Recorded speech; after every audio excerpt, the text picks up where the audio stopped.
Hey guys, today I'm going to talk through Shado-pan Monastery, title time, and in here I advise on pull you make sure to pre-pop everything including DPS, unless you've got charges like Dark Soul, as you can instantly blast with trash with all these CDs up, and that'll be useful for you. You cannot use any pets here, or the ambushes will constantly bug out. You can use Statue as Monk. As Monkey, you just want to make sure you're avoiding the fists. If you do get fists, you've got the one nimble you can do. You can also get dispelled, so it's up to you how much you move here, really. But you just crank these down. We leave when the ambushes are low. You don't have to go when they die. You can go a bit earlier because we won't shadow step that frequently if they're not meleeing people. But you want to get to the boss and you just single target. We decide to lust for the dragon because the dragon's the pain point of this boss, and just getting that gone quickly gives you more mana and resources for the next pull.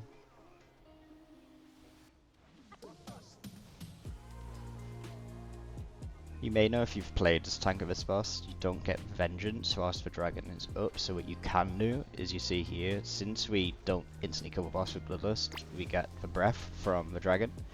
And the breath, actually, the AoE on the floor does give you vengeance, so I get 2 here, and you'll see I get like 70k vengeance up to, possibly. And you just get to do a lot more damage to the boss, it just dies a bit quicker, that much quicker, which is always good. And you're not really at much risk, because you can use a fair few CDs, you just kind of want to save wall for the next pull, and you want to save AG for the next pull as well, in my opinion. As with any boss in a room like this, if you can move it across, since we're not running any melee, you can just like move it across whenever you want, so we already start pacing ourselves over to the edge. Our priest needs man here, so we are going to let us drop combat for a second. She's just going to guise, and I'm going to start pulling together the Shah. You just want to pull these together instantly. You don't want to stun them because you do not want to DR them. So just use your tank CDs here, you're not really using anything else. Priest uses PS before she runs away. What the priest is doing is they're going ahead and guising and yakking to start the RP for the next area whilst we all kill this. And if you see there, that Shah AoE, that Shah Blast or whatever it was called, that is what you want to stun for, because if that goes off, you are full wiping. It will one-shot your group. But yeah, I advise getting your yaks and your whatever they call the big dinosaurs for this dungeon, because there's 2 spots which it's really good for time saving in. But unlike Celestials, I advise you just stay middle here. It's quicker if you stack and you just start doing often like efficient damage, just assign someone left, someone right, so everyone's not hitting the same one every time, and you'll get better speeds than it possibly bugging out if you're on the boxes or the vase.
Little one for this boss, you can pre-pop this like at like 10 seconds and you should get it back, or about 15 seconds. If you pre-pop, you'll get like 10 seconds of pre-pop. I didn't do it, I don't think anyone else in the group did it either, but it's just something you can note.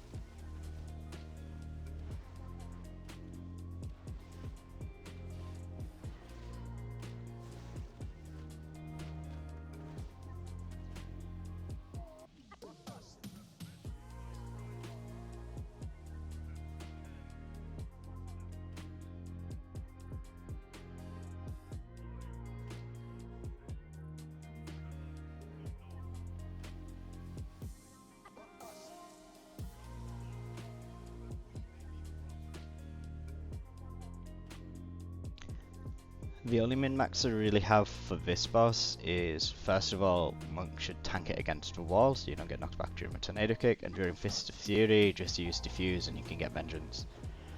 But you don't want to, you can avoid pushing him below, I think it's 70 or 60% or something, I'm not sure of the exact number, for tornado kick, because you want the tornado kick so you get more time to like milk him without him doing teleport phases. If you have enough damage you can just skip the phase entirely, but you can at least skip one phase if you just be mindful of this.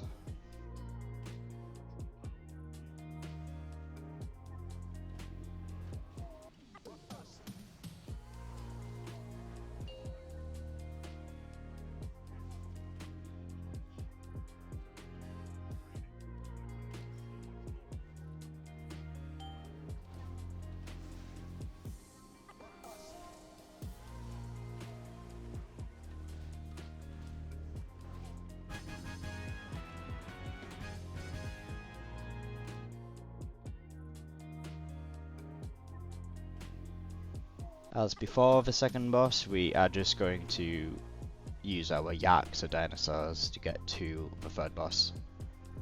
You just want to get here. If you have Battle Banner here, it's really good. It's a massive time save if you have Battle Banners. If it's not, you can just Death Skip, you can Soulstone and Ankh, whatever you need to do. Guys, Priest can Guys. You will go to the left and die, Priest goes to the right and Guises, we'll be safe. Here our Priest got dazed, which can happen, and all you got to do in this case is just let the Priest die, you still banner, and you just res. Just don't panic, as long as you banner like 20 plus yards away from the enemies, you will drop combat. So unless the person still in combat buffs or heals you, you should be fine as long as you stay out of range. So here I buff a Priest, and then as an idiot I forgot to bring back the extra free count. You need the extra count here, so what you normally do is pull these with this boss because you have tank CDs available and they do hit hard. For this boss, the main thing to do is to, first of all, crit a lot, and then you get stacks of your buff. Try send your offensive CDs if you're going to use them here when you've got a bit higher stacks, so you kill them in your CD window without wasting damage amp. Tank has to just play safe, make sure you have elusive up and your stagger debuff for every single disorientating strike. You can just be unlucky and just get striked every time, it's just one of them things monks deal with sometimes. You can nimble brew one, and then it's kind of good luck from there on out. Hope your DPS don't stand close. But if you are a DPS or a healer here, what you need to do is keep an eye on the spike CD, and every time you cast a spike, just make sure you're moving, because when you have like 6-7 stacks on this boss, you can get one shot. So just be careful with that, just make sure you're dodging the spikes when we're casting, and otherwise just blast the boss.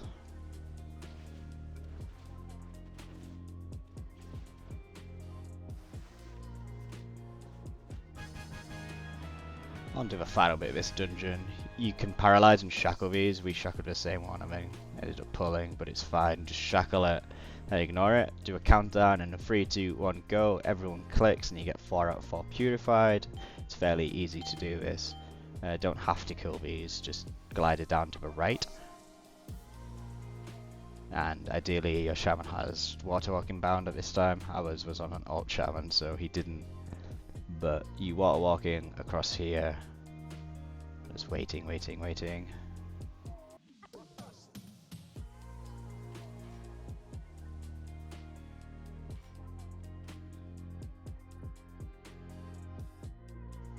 As soon as you get here on Monk, you clash and charge up to this orb, and then just pull the boss, run back. You can use rocket boots for this if you want, just depends how much time you're looking to cut down on. But you just pull the boss down here, stack on the group. What you need to be mindful of is you need to AoE as soon as the orbs come, because you get like very frequently 3 orbs on top, which if you don't kill instantly, your group will go instantly 0 hit, and then you just die because of it. It doesn't happen frequently. I also got TB'd away here, no idea why. I think it's because we ass-pulled the mobs at the front. But yeah, fairly easy dungeon. It's a good entry dungeon for you to crack on with. And otherwise, good luck.